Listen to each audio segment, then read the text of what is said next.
That's on. How do I start this? On the right side. Yeah. Whoa, whoa, whoa, whoa, whoa, whoa, whoa.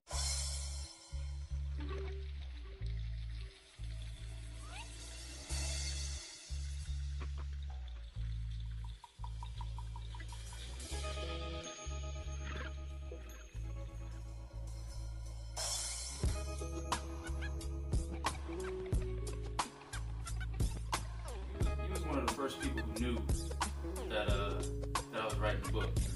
I ain't tell you much about it. I just told you that I was writing something and it was kind of for the fam. Yeah, you know what was funny? Like, when I think back on it, like, you told me, like, yeah, I'm writing a book. And, like, that didn't really surprise me for real. Yeah. Just because, I've known you all my life. So I was like, all right, okay, he's gonna write a book. All right. I think what surprised me was more of, like, the publishing aspect of it. Yeah. And like, being, like, putting yourself kind of out there, Yeah. and really putting all of us out there. But yeah, like, even when you first told me you were writing a book, I was like, yeah, okay, yeah, you're gonna write a book, but once you're done, the fam will probably read it, and then, that's it. But then once I saw that, not only was there like a hard copy with a cover, but you just branched out to, oh, not only am I gonna share this with my family, but I'm gonna share this with the world. Yeah. And that's where it kind of surprised me. Right. Nah, I ain't gonna lie, bro. At first, the plan wasn't to publish it. Mm-hmm. It was just to share it with y'all and kind of just let y'all know where my head was at. I think because y'all, when you read it, obviously because you know so much about me and, the story very easily, like, you could have written this story as easily as I did. But there are parts in it that really, like, let y'all know where my head is, what my thoughts are, what some of my ideas, and things I'm just thinking about. So that was a part of releasing it, as much as the obviously, like, the how much I owe part, and just telling that story. So that it wasn't supposed to be published at first. It just kind of, once once y'all read it and I started getting feedback, and Mom and Pops was like, you gotta put this out there, right? Like, you have to. Don't change nothing. Yeah. Put it out there like as is, and that's what I did. Because I mean, it's just like, when we talk about, the rappers that we like, the big thing about all of them is that they're honest. They're brutally honest, and they don't really care who perceives it as what. Right. Because someone can take this book and just be like, oh, what? I mean, this kid, is going on this journey by himself. This is unrealistic. This will never happen. Yeah. Fine. It wasn't meant for you. Yeah. So it wasn't meant for you. But for the little kid who is going in search for himself and who he is as a growing kid growing into an adult, that book might be everything. Right. So it just depends on, kind of how you look at it and what you're going into the book to try to get out from it. Yeah. And I think when I'm writing it, not so much when I was writing it, but when I was, like, actually considering publishing it and putting it out, I kind of, like, prepared myself so much for negative reactions. You know what I mean? Because it was personal, and it was, my first piece like that, and I was putting it, I was putting it out without, like, kind of warning anybody. Yeah. It's like, hey, look, I wrote a book, read it. You know what I mean? Yeah. So I kind of, like, started to prepare myself for, like, negative reviews and all that. And I don't think I was ready for, like, the positivity that came with it. But that's kind of the mentality we've always had growing up. Yeah. Just kind of prepare for the worst, but always hope and strive for the best. Yeah, you have to, you can't. It's kind of that even keel that we grew up on. Right.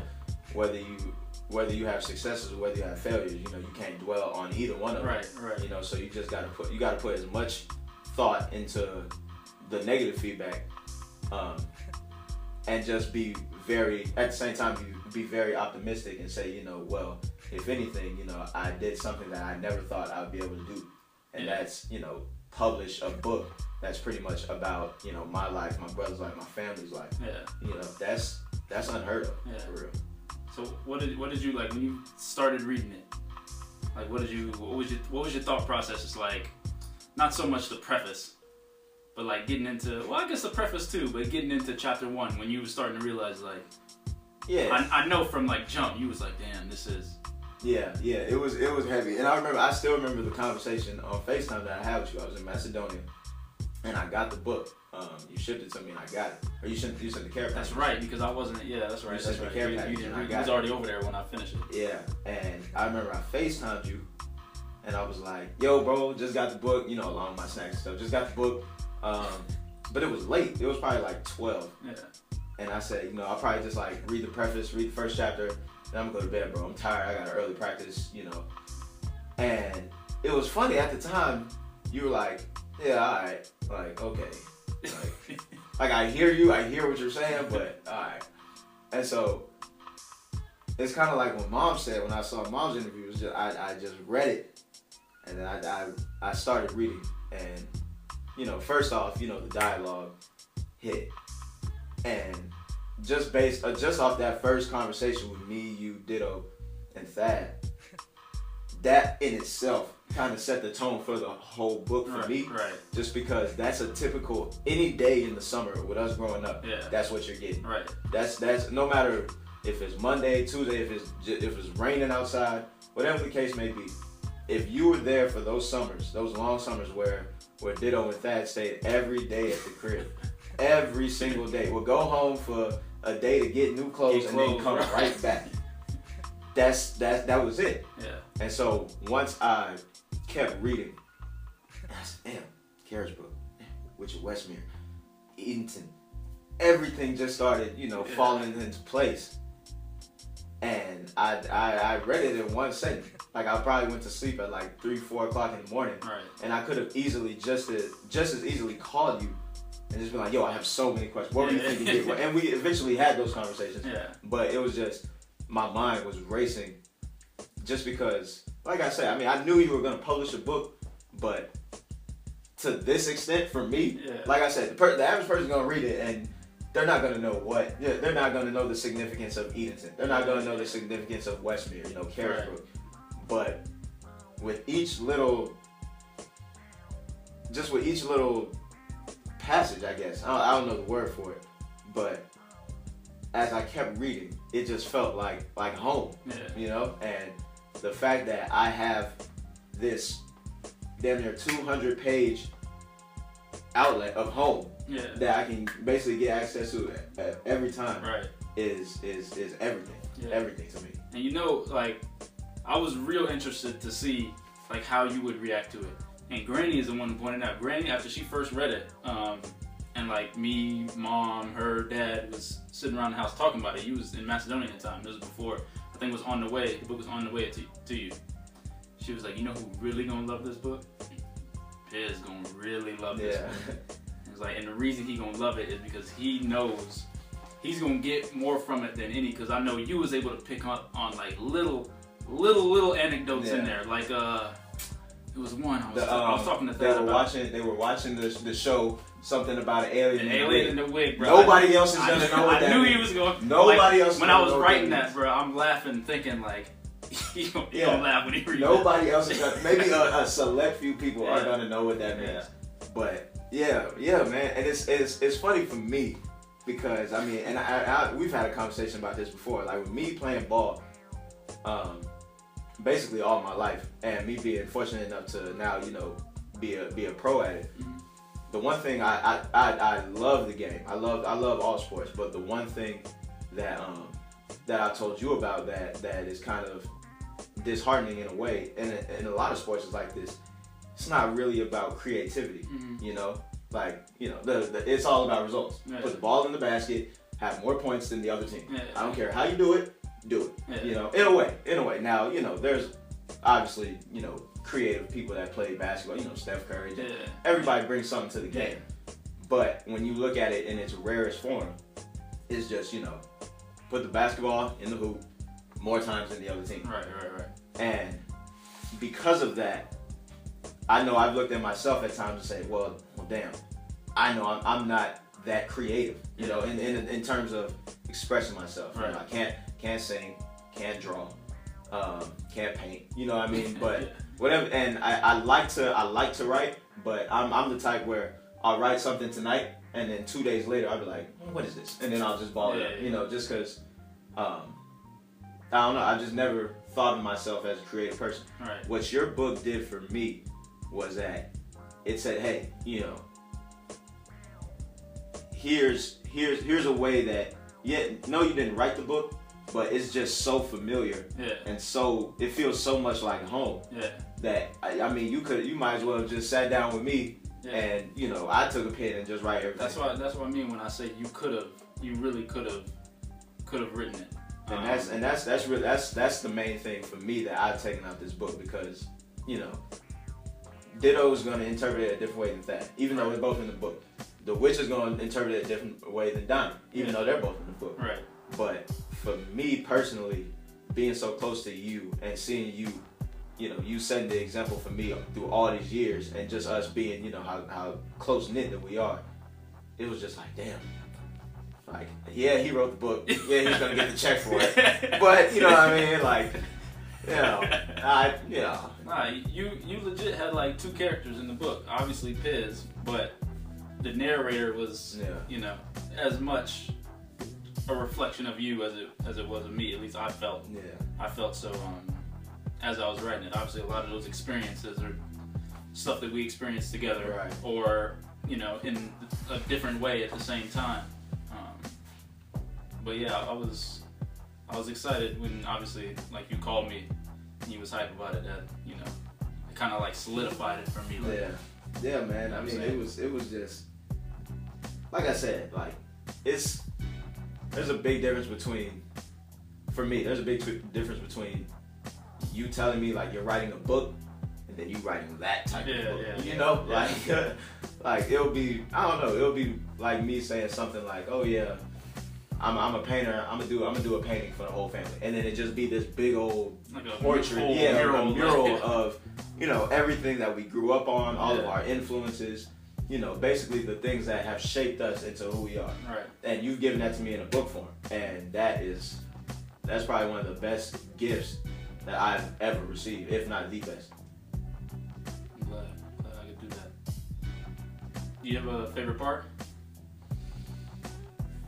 It's tough to say, man. It's tough to say, just cause like, do you really have like a favorite memory from home? You know what I mean? Like one might stick out today, but then, you know, tomorrow something else, I might, you know, hear a song and then that bring back a whole nother memory. I can't listen to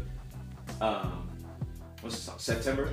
Yeah. I can't listen to that song the same anymore. I can't listen to Spotty Adi, obviously, Aquemini, The Big Payback. You know what I mean? Like that's my favorite part of the book. Like, or as a whole, just little stuff like that, little songs or little quotes, whatever you may have. They like, I view them and I listen to them in a whole different realm now. Right. Because I'll hear September now, and I'll think of all the dinners and all the family get-togethers we would have at Grandma and Granddad's house. You know what I mean? Or I'll hear like The Big Payback, and you know, think of, and it's crazy because we moved out of that Atlanta house before I was 1 year old. Yeah. But I distinctively remember that Panther table. That Panther table. And I don't know how, because I wasn't even one yet. But I vividly remember, I was just telling Amber this other day, I vividly remember that Black Panther table. Right. And just little stuff like that is my personal favorite part of the book. It's hard for me to just pick out the conversation with the Witch of Westmere, because, you know, I've had plenty of conversations with the Witch of Westmere like that. Same thing with the Don, same thing with the Mind Reader. You know what I mean? Like, we grew up on, and at times, you know, as kids, you hear Granddad talk, you're not really soaking up the knowledge like you're supposed to. But, you know, now when I read it and I think, wow, this is the wisdom you know, that he's lived through, and that he's passing to generations. Right.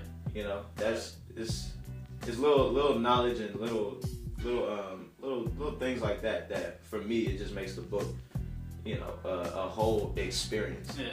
Or a whole flashback. Yeah. I guess the best way to describe it. Yeah. Nah, that's dope. That's dope. You know, I was telling the day before I left to come back over here to Europe, I was telling Mom and Dad that I haven't read it beginning to end. No? Nah, I still haven't. The last time like I read it, you could say closest to that was when I was doing like my final like editing thing. Mm-hmm. But I was doing that one chapter at a time. I mean that doesn't surprise me as much as I think it would surprise someone else. Yeah, just because like I know. I mean when I look at a lot of rappers, I like they say they don't really listen to their own music, and I don't know if it's because, you know, they're so critical of themselves, or whatever the case may be. Like, you know, sometimes I don't watch my own film after games, just because, especially if I had a very good game or a very bad game, just because I don't know.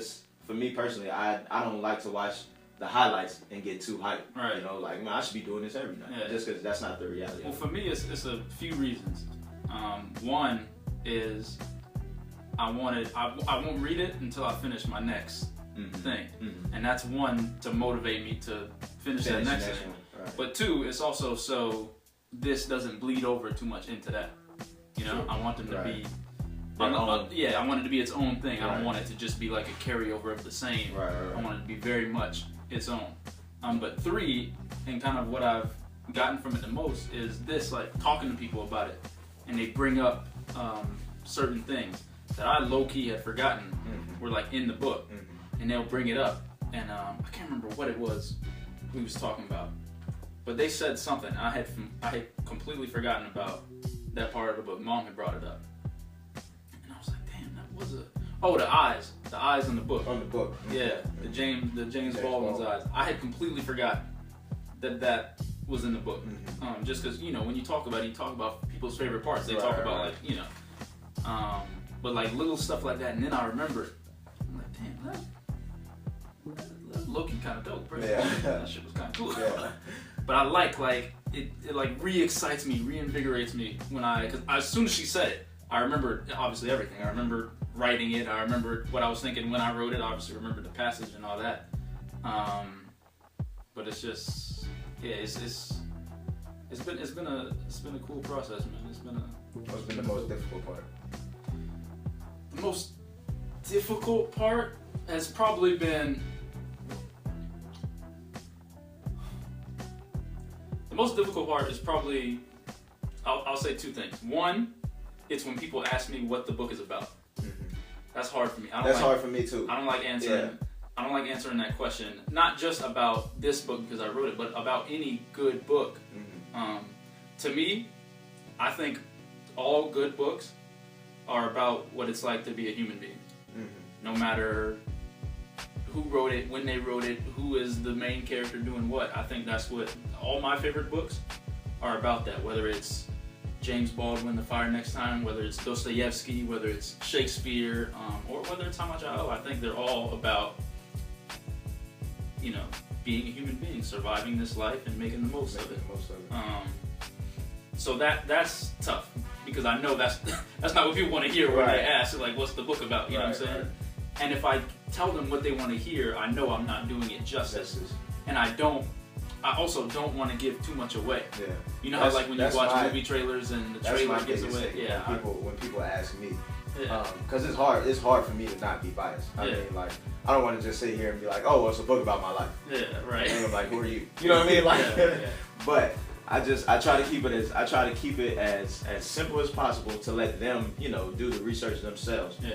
But still kind of get, you know, you can try to keep that. Try to gauge that interest. Yeah, that interest. Yeah. And for me, that's been probably the most difficult balance. Like, trying to convince you that like it's worth it to read, but not give you too much. But not give away so much so that when you read it, you know, you're like, damn, I wish I didn't know that. Right. And I've had that happen in some of my favorite books where like I'm reading it and I already know because like I've read the intro, like somebody else wrote an introduction, and I read the introduction, and the introduction gives away a like big plot point.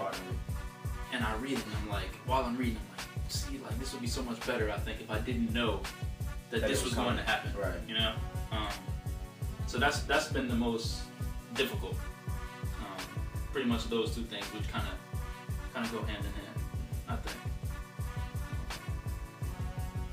But I mean, you know, that's the hardest part about it, then that's, you know, not bad. That's not bad. It's not bad. It's not that tough. So I can very much easily say like, hey, it's about this, go buy it. You know what I'm saying? Yeah. But it's not really in my nature.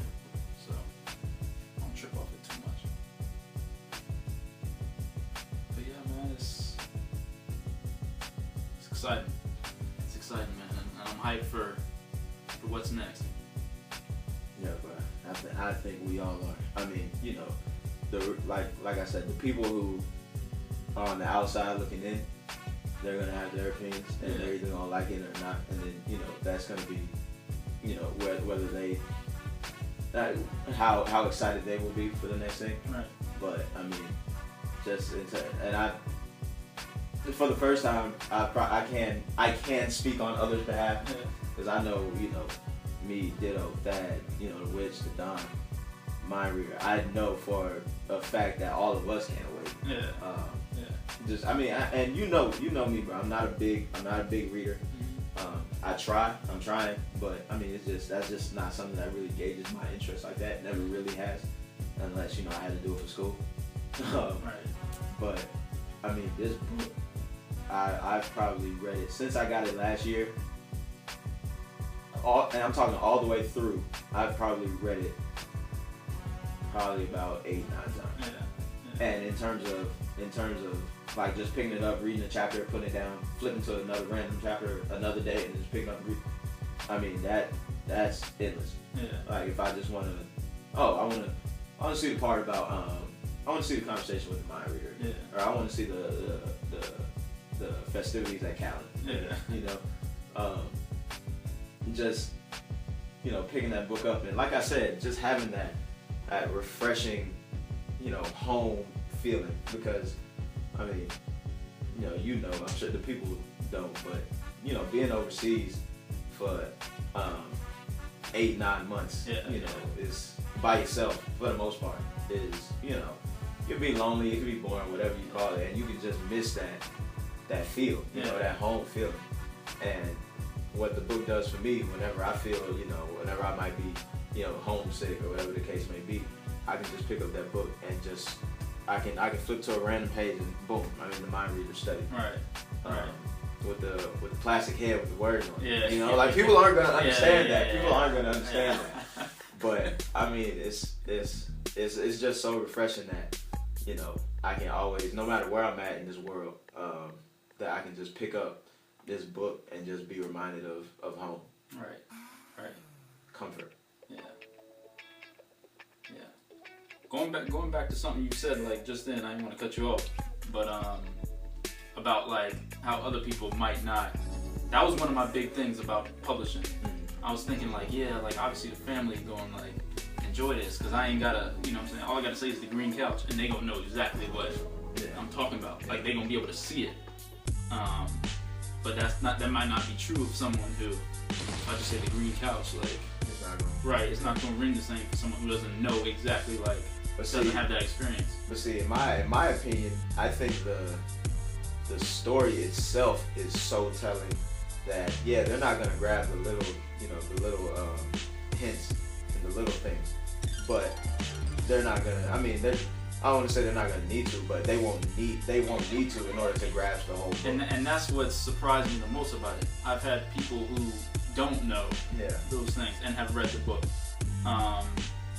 and then will hit me up about it and will like just be going on and about how it connected with them and how every time the witch was mentioned, this person thought of I was going to say his or her mother. Yeah, you know what I mean? Yeah, and that's the thing. Like the witch may not be everybody's mom. You know what I'm saying? The Don might not be everybody's dad, but you know, the Don or somebody might be their uncle, or you know, they're just someone they admire to that standard. Yeah. Same thing with the witch. Same thing with the mind reader. Right. You know, that type of inspiration can really come from anywhere. That's just self. You know, Right. you gotta look at yourself and determine who these people are in your life. And that's two things. One, that was, like I said, that was the most surprising thing for me, getting that reaction, and it was exciting to hear them tell me how they took the story and made it their own. Right. I think if a story is good, that's what you do. You make it your own. Right. And that goes back to what I was saying when I said I think all good books are about what it's like to be a human being. Right. It doesn't matter if you don't know exactly, you know what I'm saying? I don't have to know what it was like in Russia in the 1800s for me to connect with, you know what I'm saying, the brothers Karamazov, Dostoevsky, or Crime and Punishment, you know what I mean? Because of the way it's written and because of the skill and the storytelling, I can connect to it. And I think it was humbling for me to hear people talk about how this book did that for them. Because like I said, I never even planned on publishing it. I thought I was just gonna give it to the family who I already knew exactly what it was. Yeah, you gotta think. I mean, you know, for us, it's heartwarming and it's humbling because people are pulling these things basically from our life and our life experiences. Yeah, exactly. You know, yeah. we're not perfect. You know what I mean? Right. We've had our struggles just like everybody else, and we've had our successes just like everybody else. Yeah. But it's heartwarming for me to hear, you know, people give you good feedback because I know that they're pulling little slivers of just positivity in general, from basically our lives, from what we went through. Yeah, from what we went through, and if we can do that for people, you know what I mean. Somebody that might inspire someone else to do something that's gonna inspire someone else. Right. And from that, it's just a ripple effect. Yeah, and that is exactly what the book is for me. Yeah. How much I owe. Yeah. You know what I mean? That's why the title is what it is. It's exactly like, look, like, this is the situation, this is how I grew up. Mm-hmm. You know what I mean? This is the kind of knowledge, wisdom that was passed down, truth that was given me by my elders. Not only by my elders, but by my peers. You know what I mean? Right. One of the things that I wanted to be sure of is that I mentioned that at the start of this journey, I wasn't like too into it. You know what I'm saying? Right. It just kind of, because my friends was there, it almost kind of happened accidentally. Right. You know what I mean? And then this journey took place, and then as there's growth. But you see, what's funny is that, like you say that, and that's something that these days in the summer just randomly happened. Right. You know, exactly. we never really planned to do anything. Yeah. You know, it was just yo, what do you guys want to do today? Oh, let's start by going to the basketball court. Yeah. And we go to the basketball court. We see some kids who want to play football. Yeah. We go play football with the kids. Then it's we gonna play football with these kids. We gonna link up with them later tonight, and we gonna go play manhunt. Or we gonna play tag out. Yeah. You know, and just like just stuff like that. Right. You know what I mean? It makes me, you know, feel whole. For real. Yeah. That's it, man. That's all. Oh no, I gotta ask you, bro. What are you inspired by? What am I inspired by? I mean, I try to pull inspiration from everywhere. Right. And I'll give this example. I mean, not a lot of. I mean, of course, you know, and all of my loved ones know, and I kind of hinted at it before, but I never really brought it up just because at the time I still wasn't really at peace with it. Mm-hmm. But I mean, last year, I mean, you know what I went through. My apartment got robbed when I was in Macedonia, and you know, they took cash, they took my laptop. It took a bunch of materials. The only thing they left really was my passport and my wallet, which, you know, thank God that they did. Yeah. But you know, and obviously, you know, there's a lot of emotions going on. You're angry. You're a little scared just because, you know, someone has been in your space, you know, where you lay your head down at night. But I mean, most of all, you're angry. You're pissed. You're looking for revenge, whatever the case may be. And And I felt that, you know, afterwards, you know. It was a kind of F the world mentality. You know, I can't, my family's not here, my loved ones aren't here, so I'm just gonna, you know, shelter myself in, you know. And I was like that for probably a good 2 weeks.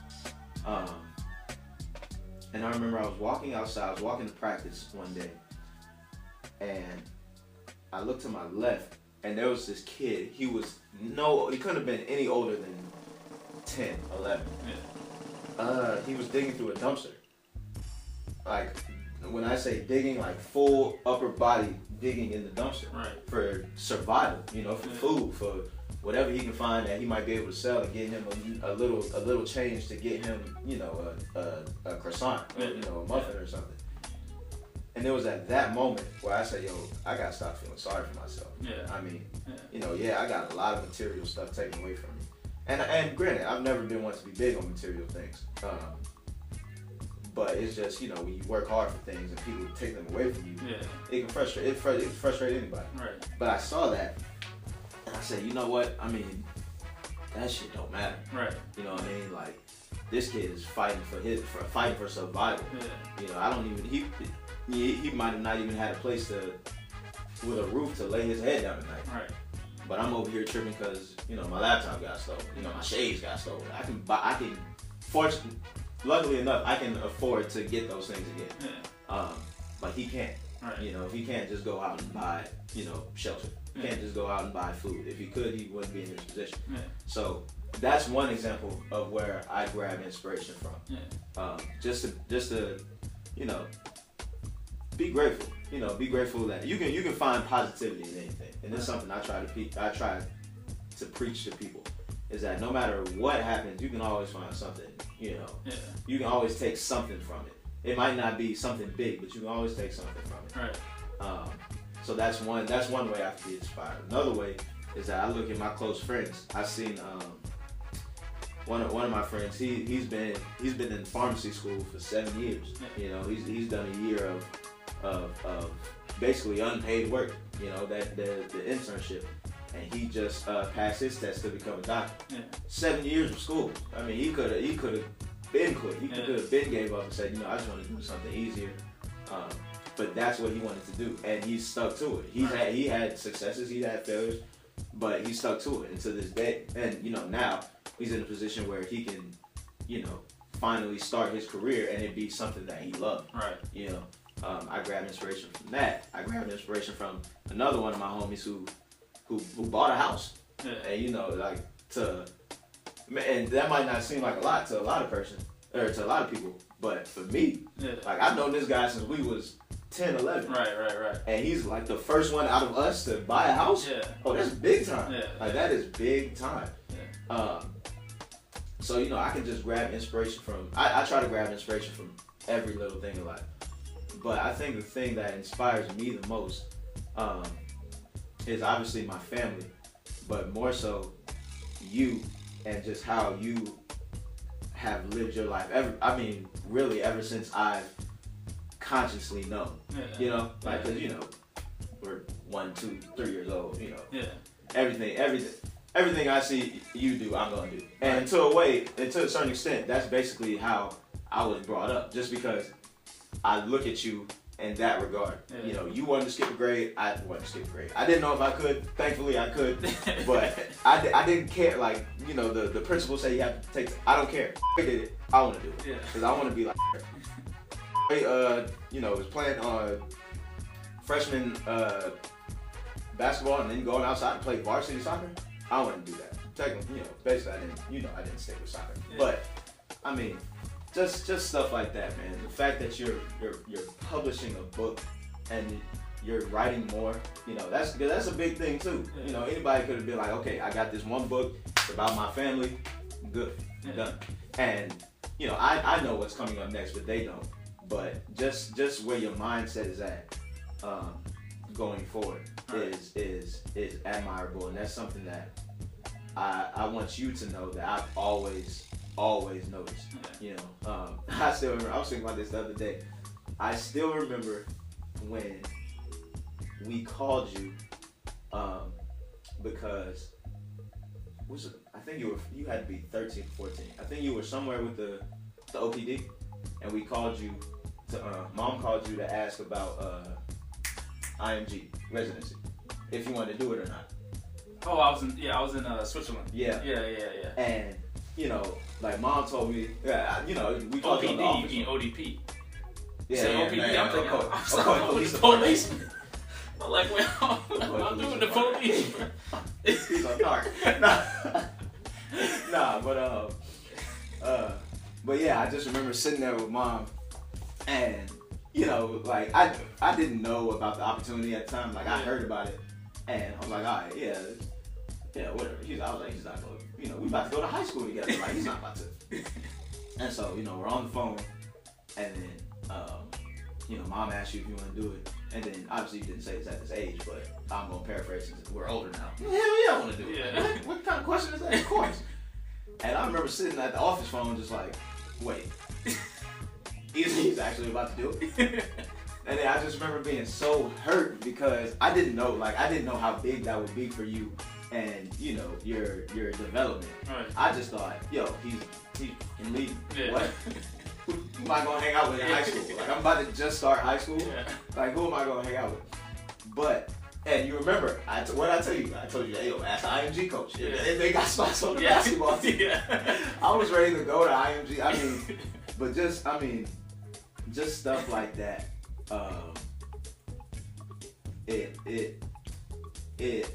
Just how you carry out your life and how you live your life. It doesn't go unnoticed, and I think that's what inspires me the most. Yeah. I mean, I think that's what inspires me the most. Just seeing how you're growing, how you're maturing, how you've always been so wise. Even at a younger age, you've always been like you've always been the leader of that group. Me, you, Ditto, Thad. You've always been the leader in that group. If we're about to do something, we need to plan it out before we go talk to Mom. Come to you. I remember me and Thad tried one time to plan something without you. I don't know where. I think you may have been overseas or wherever. Went terribly wrong. He knows what I'm talking about too. When we went to Daytona, that's all I'm gonna say. When we went to Daytona, but yeah, just how it seems like you're always thinking 7 steps ahead. And you might get dropped 1, but for every 2 steps you take back, you're gonna take 5 for it, right. And then you're gonna take 6 for it. And then you might get dropped 1. Just your resilience, your wisdom, and just everything that you've been able to pass on to me throughout my 25 years of life. I think that's what inspires me the most. That's real shit. I mean, man, look. Sometimes they just want us to shut up and dribble, man. No, can't do that, Can't do that, bro. Can't do that, man. You never do that, bro. I appreciate you. Yeah, man. I appreciate you. Before we get out of here, bro, show the tattoo, bro. Show the tattoo to the camera, bro. You got to. Oh, yeah. Hold on. That's right, truth. That's all it is. Spread love, baby. Yeah, bro. Fuck everything else. We got That's all it is. Go. Even the sun goes down, heroes eventually die. Horoscopes often lie, and sometimes why. Nothing is for show, nothing is for certain, and nothing lasts forever. But until they close the curtain,